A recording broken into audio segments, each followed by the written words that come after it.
صحیح البخاری کتاب اذان کا بیان باب نماز عشاء میں بلند آواز سے قرآن پڑھنا۔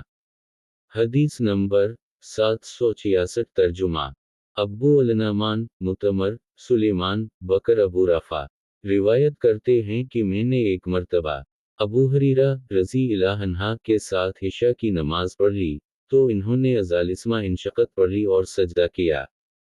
میں نے ان سے کہا کہ یہ آپ رضی اللہ عنہ نے کیا بولے میں نے ابو القاسم صلی اللہ علیہ وسلم کے پیچھے اس صورت کے مقام پر سجدہ کیا ہے، لہٰذا میں ہمیشہ اس میں سجدہ کرتا رہوں گا یہاں تک کہ ان سے مل جاؤں۔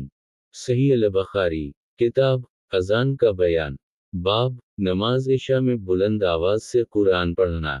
حدیث نمبر 767 ترجمہ ابو الولید شعبہ ادی کا بیان ہے کہ میں نے برا سے سنا کہ نبی صلی اللہ علیہ وسلم کسی سفر میں تھے تو آپ صلی اللہ علیہ وسلم نے عشاء کی کسی ایک رکعت میں والتان والزیتون پڑھی۔